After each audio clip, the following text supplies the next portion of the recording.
In my last video lecture, I was talking about routing algorithms.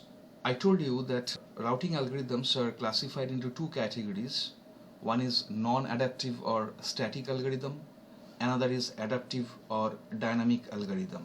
In that connection, I gave some examples of routing algorithms like shortest path algorithm, flooding, distance vector routing, link state routing, hierarchical routing, broadcast routing, multicast routing, and anycast routing algorithms.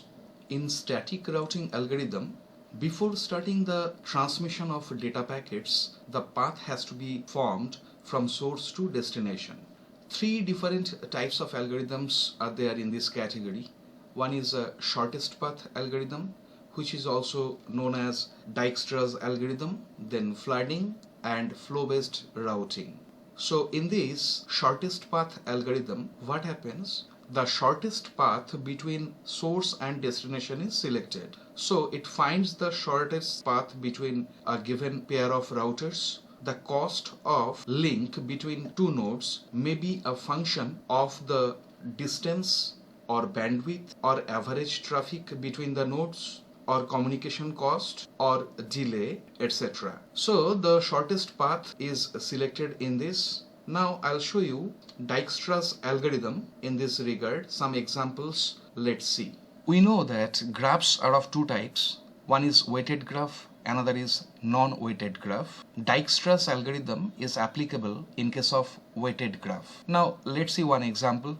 So here the source is A and the destination is F. So the cost of different vertices are given here. The cost between A and B, that is 4, between A and C, that is 2, between B and C, that is 1, between B and D it is 5, between C and D it is 8, between C and E it is 10, between D and E it is 2, between D and F it is 6, between E and F it is 3.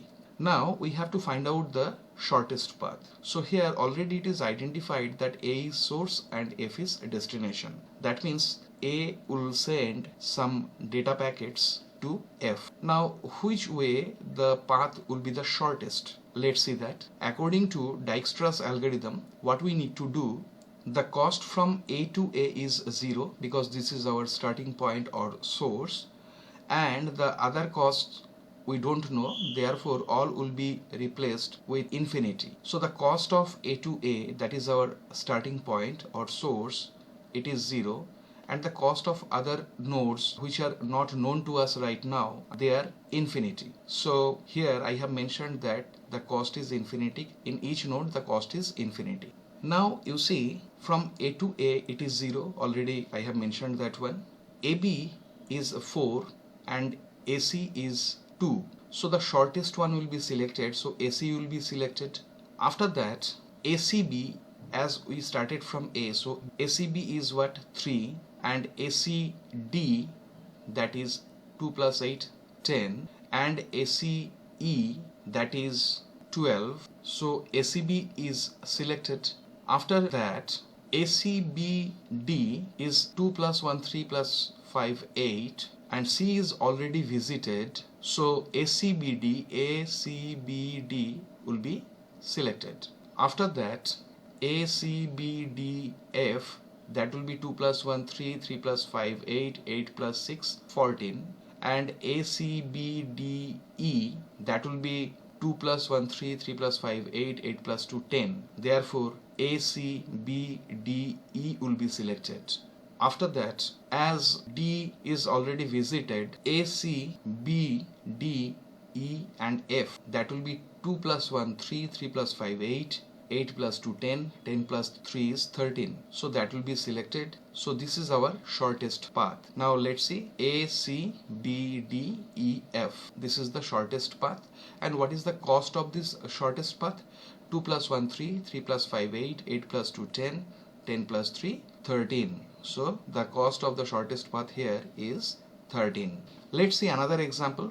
Probably we'll get some more ideas. So this is our second example. In this figure you can see that we have all total 8 nodes, and here A is the source and D is the destination. That means A will send some data packets for D. Now we have to find out the shortest path according to Dijkstra's algorithm. So let's see.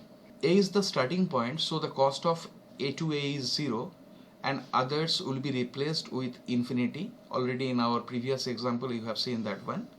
As these are unknown to us right now, therefore the cost will be infinity here. After that, what is going on, you see, how do we calculate the shortest path? So in this figure, A is the starting point or source, therefore the cost of A is 0. Already I have mentioned that one. Now from A we can go to either B or we can go to G. AB is 2 and AG is 6. Therefore AB is selected. After that, ABC is 2 plus 7, 9 and ABE, that is 4. So ABE is selected because 4 is less than 9, that's why. G is already visited, so ABEF, it is 2 plus 2 plus 2 means 6, that is selected. C is already visited, so ABEFH equals to 2 plus 2 plus 2 plus 2 means 2, 2, 2, 2, 8. It is selected. And finally, ABEFHD, that is 2 plus 2 plus 2 plus 2 plus 2 means 8 plus 2, 10. It is selected. So this is the shortest path. Let's see that. Here you can see that we started our journey from A, and from A to B, then B to E, E to F, F to H, and finally H to D. So the cost is 4 plus 2 6 plus 2 8 plus 2 10. So this is the shortest path according to Dijkstra's algorithm. So I hope this is clear to you. Okay.